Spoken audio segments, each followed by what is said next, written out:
jumpa untuk jemaat dari Lahiroi Biupu. Buablingen itu salam khasnya orang Helong yang ada di Besmarak atau di kampung Biupu, sama juga di Shalom atau damai sejahtera. Sekali lagi Buablingen. Saudara-saudara yang dikasihi oleh Tuhan Yesus Kristus, tema renungan kita pada pagi hari ini merawat alam sebagai ketaatan kepada Tuhan.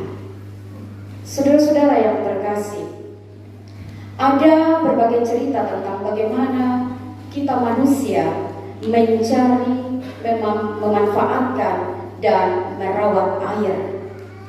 Kita tahu bahwa di NTT ini geografi yang begitu kering dengan musim hujan yang relatif singkat, hanya 4 sampai 5 bulan hujan itu kotong dapati.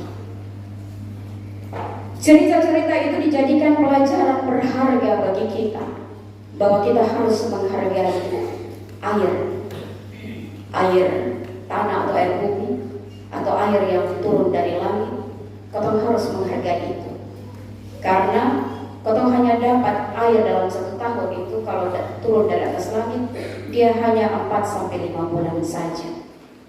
Bahkan saudara-saudara yang terkasih, nama-nama perkampungan yang berasosiasi dengan air seperti Oiba, Oipura, Oikabiti, Oinale, Oimau, saudara, ini menunjukkan besarnya kerinduan masyarakat NTT akan air bagi kehidupan yang subur.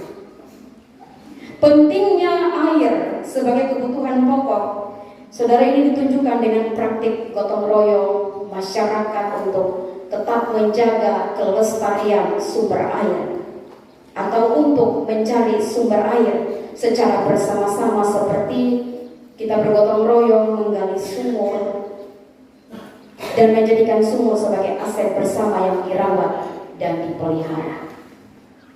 Jemaat Darwastunul Baki, kotong bersyukur bahwa apa yang menjadi pergumulan kita bertahun-tahun sudah dijawab untuk adanya sumur bor sementara dikerjakan. Saudara-saudara yang terkasih, sumber air menjadi penting untuk dipelihara, karena tanpa air kita manusia tidak bisa bertahan hidup. Sebaliknya Bapak Mama Saudara, air bisa terus ada dan bisa terus lestari meskipun tanpa manusia. Tetapi kita manusia tidak bisa hidup tanpa air. Namun sekali lagi, air bisa terus ada dan bisa lestari tanpa kita manusia. Tetapi di mana ada air dan dikelola oleh manusia dengan tidak benar, air pasti akan kering. Saudara-saudara yang terkasih, pernah ada cerita. Ada satu cerita, satu keluarga menggali sumur.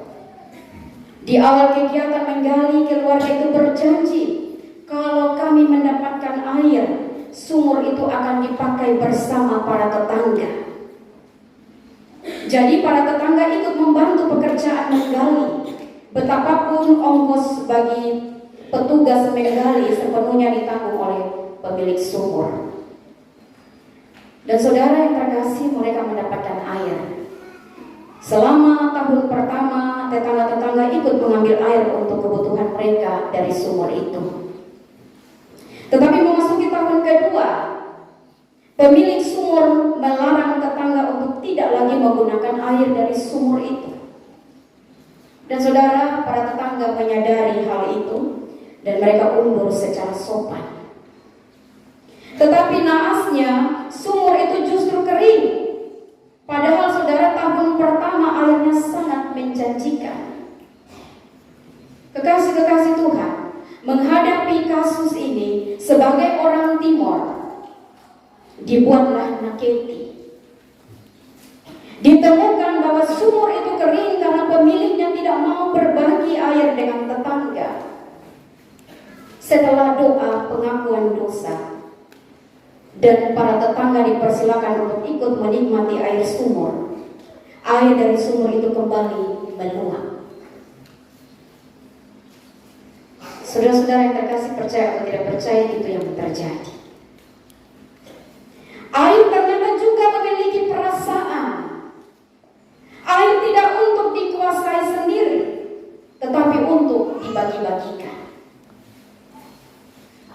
Saudara-saudara yang terkasih, gereja ini tempat umum. Kenapa sumur bor ada di tempat umum? Supaya air itu bisa dialirkan kepada masyarakat sekitar ada di lingkup gereja ini.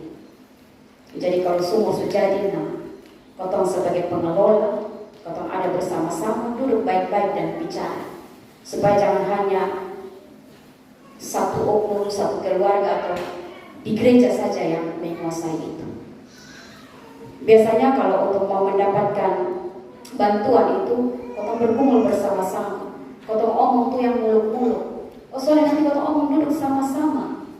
Tetapi terjadi di gereja-gereja lain, di tempat-tempat yang lain, di tempat-tempat umum yang lain. Ketika berkat itu sudah ada, giliran semua menikmati, ini yang kotong bakal ramai, kotong berpukul ramai, maka segellah tempat itu. Saudara-saudara yang terkasih, air pemberian Tuhan dan dinikmati oleh banyak orang, oleh semua orang. Bapak Mama, saudara yang terkasih, Alkitab berisi banyak bagian yang bercerita tentang keajaiban yang terjadi di sumber air. Misalnya cerita tentang hamba Abraham Eliezer yang bertemu dengan Ribka di sumur kota Haran. Atau ada juga cerita tentang mata air Lahairoi, tempat Hagar berjumpa dengan malaikat. Ada juga cerita tentang bayi Musa yang ditemukan di sungai mana? Sungai Nil bersama dengan putri Firaun. Ada juga cerita tentang Musa dewasa di sumur orang Media. Juga ada cerita tentang Yakub yang bertemu Rahel juga di sumur. Dan saudara, masih ada banyak cerita lainnya. Dan Alkitab tidak hanya berisi cerita tentang air dalam arti yang positif. Ada juga cerita negatif yang menakutkan tentang air. Misalnya saudara, pertengkaran Ishak dan Raja Abimelek tentang sumur-sumur yang digali oleh Abraham. Atau yang kita temukan dalam cerita bahwa air yang pahit di Masa dan Meriba pada saat orang Israel kehabisan air ketika di padang gurun. Juga cerita di Mesir bahwa air berubah menjadi darah. Dan saudara, bacaan hari ini di Yeriko yang membuat banyak ibu mengalami keguguran kandungan. Ada bayi-bayi yang gugur, ada bayi-bayi yang meninggal. Tidak saja manusia tetapi ternak-ternak pun juga mati karena meminum air Yeriko. Saudara-saudara yang terkasih, pengalaman manusia dengan air memiliki dua warna. Air sebagai berkat untuk kehidupan dan air membawa bencana atau malapetaka. Air memberikan kesuburan, tetapi air juga menyebabkan kematian. Dan saudara, ini bukan hanya pengalaman manusia zaman dulu di Alkitab. Saudara, dulu kampung-kampung tempat tinggal orang masyarakat NTT terdapat di sekitar mata-mata air. Misalkan kampung Baumanta, siapa yang orang Baumanta di sini? Ada ya? Kampung Baumanta, Kampung Oeba, Kampung Oepura, Kampung Oesapa, Oetona, Kampung Camplong, Kampung Niki-Niki, Kampung Malaka. Saudara-saudara yang terkasih, kampung-kampung ini terbentuk karena apa? Karena ada sumber air di situ. Para nenek moyang kita, mereka mendapatkan ada sumber-sumber air di sana, sehingga mereka mulai membentuk kampung dan mendirikan rumah di sana. Terbentuklah kampung-kampung itu. Tetapi manusia sekarang beda. Bukan lagi manusia yang pergi ke tempat air berada. Air yang justru dialirkan ke tempat manusia membuat kemudian masuk ke rumah-rumah kita masing-masing, ada di kotak dapur masing-masing, sampai di kotak punya kamar mandi masing-masing, masuk ke tempat tinggal kami kita semua. Dan itu berasal dari mana? Berasal dari sumber-sumber air. Kalau sampai perlu lagi pergi membangun rumah di sumber-sumber air itu, tetapi sumber air sudah dekat, maka dialirkan itu masuk ke rumah-rumah kita. Tetapi pertanyaan bagi kita, Bapak Mama, Bapak Saudara, air itu mengalir masuk dalam potong punya rumah. Potong pelihara tidak itu sumber-sumber air. Kalau nenek moyang kita, orang-orang tua dulu kita, mereka menjaga air itu soalnya boleh ada orang yang masuk sembarangan.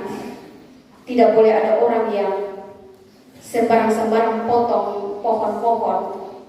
Tidak boleh ada yang masuk untuk membuang sampah sembarangan. Karena mereka begitu menghargai berkat daripada Tuhan. Mereka menjaga sumber-sumber air itu, lalu kemudian potong bilang, kayaknya itu tempat keramat. Padahal orang jaga itu air, supaya sumber-sumber air itu terpelihara, dia lestari, tetap ada, dan bisa mengalir sampai ke kotak rumah masing-masing. Saudara-saudara yang terkasih, cerita 2 Raja-Raja pasal 2 ayat 19-22 tentang Nabi Elisa dan mata air kota Yeriko yang membunuh banyak bayi dalam kandungan. Ini merupakan satu dari beberapa cerita Alkitab yang menunjukkan bahwa Allah menyelamatkan hidup manusia, bahkan menyelamatkan hidup satu bangsa dengan cara memulihkan kualitas air sehingga air itu menjadi berkah.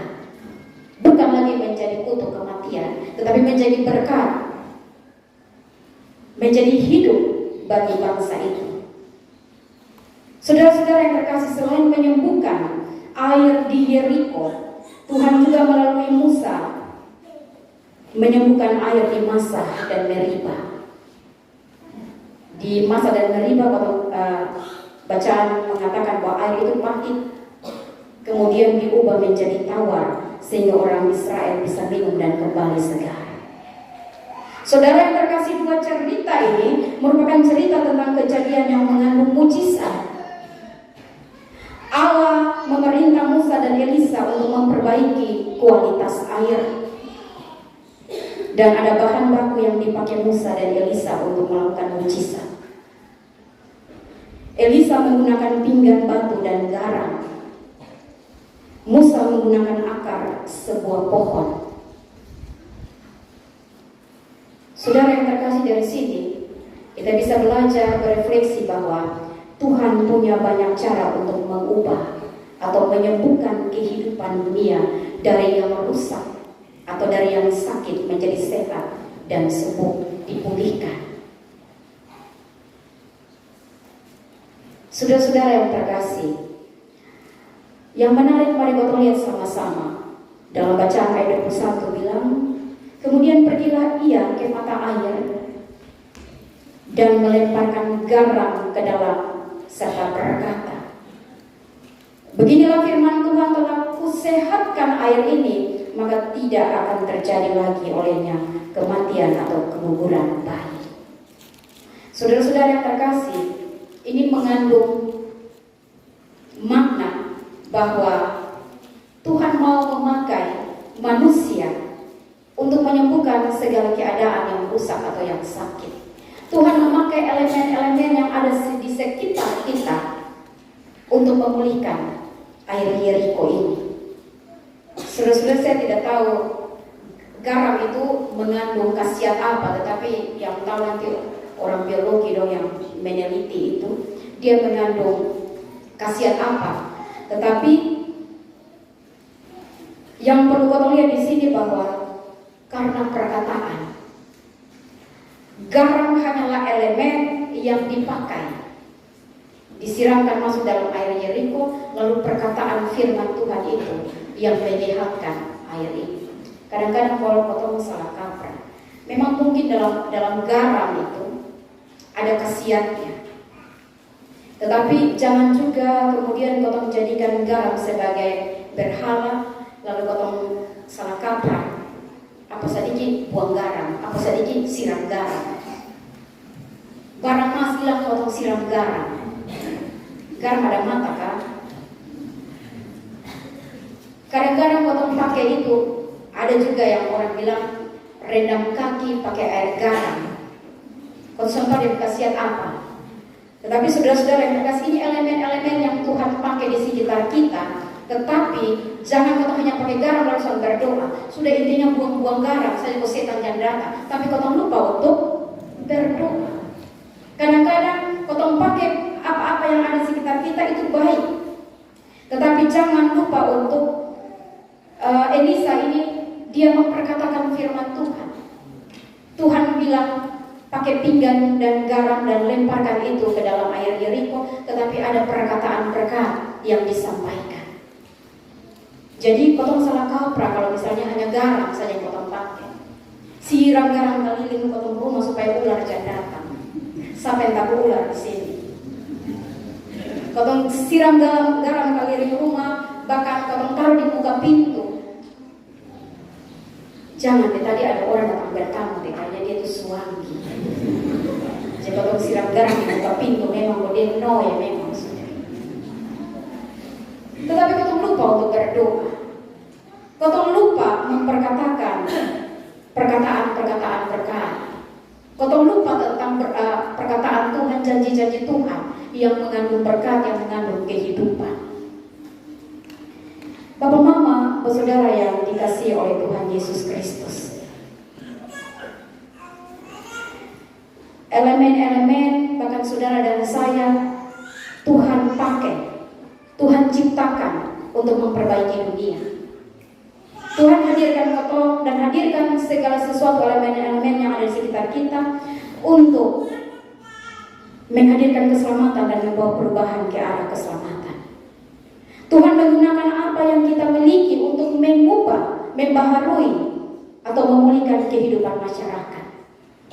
Tentunya dengan beriman kepada Tuhan bahwa Tuhan yang berkuasa atas muka bumi ini, Tuhan yang menciptakan, maka Tuhan pun juga yang senantiasa setiap harinya dia mengeluarkan perkataan-perkataan berkat supaya alam ini memberikan energi positif bagi kotong yang tinggal di muka bumi ini.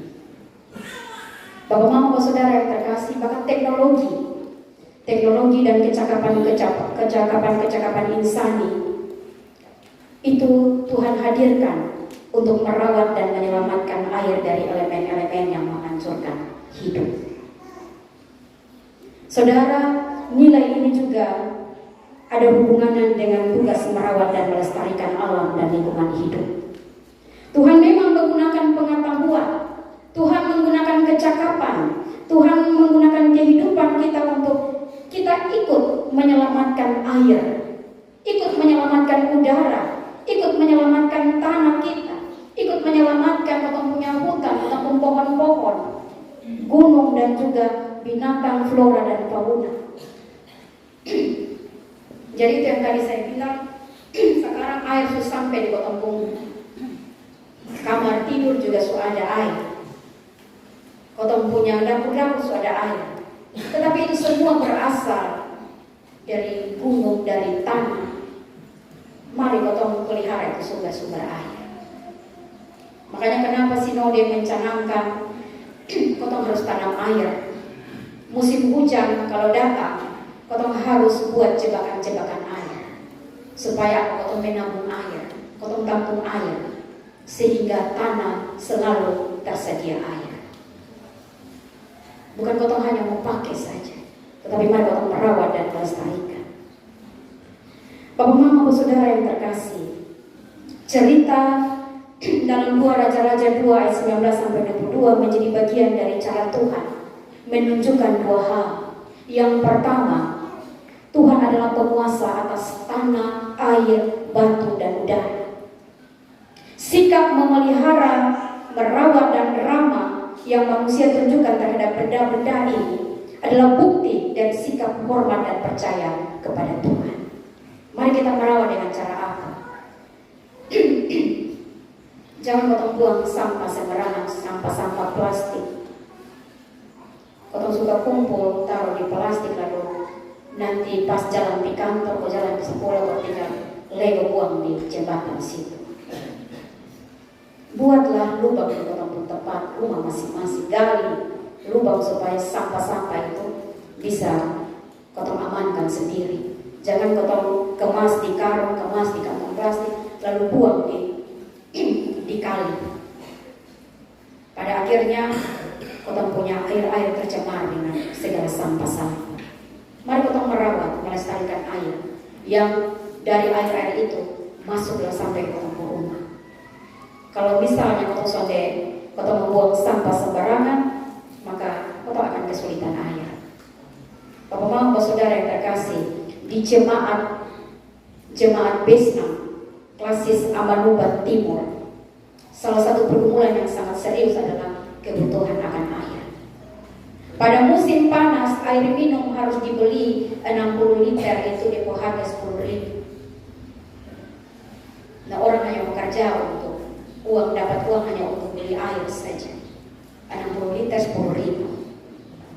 Memang ada beberapa embung, namun airnya tidak bisa dikonsumsi. Karena apa? Karena tidak sehat, sebab digunakan oleh semua makhluk hidup. Bahkan juga di musim kemarau, embung-embung itu akan menjadi kering.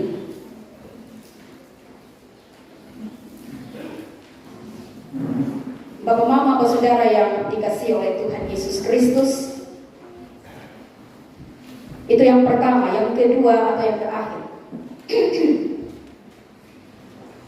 teknologi, alat-alat produksi yang manusia miliki atau kembangkan hendaknya dipakai untuk memulihkan alam. Pulihkanlah air, tanah, udara dari berbagai polusi dan virus yang merusak dan merampas kebahagiaan dan kehidupan manusia. Bahkan saudara-saudara yang terkasih, mari kita terlibat merawat alam melalui setiap kata berkata dan tindakan yang benar terhadap alam ini. Kalau misalnya kau punya air tercemar, pernah di air berbatu tercemar, maka sudah boleh masyarakat pergi mengkonsumsi, pakai mandi dan pakai minum sudah boleh, tanam sayur pun juga tidak boleh pakai siram. Saudara-saudara yang terkasih, mari kita percaya kepada perkataan-perkataan berkah. Dari perkataan-perkataan kita, kau memurnikan air-air yang ada di sekitar kita. Karena Tuhan memberikan kuasa dan otoritas kepada kita semua. Katakanlah perkataan-perkataan berkat pada alam sekitar ini, maka alam akan mendukung dan merawat kehidupan saudara dan saya. Tuhan menolong dan memberkati kita. Amin.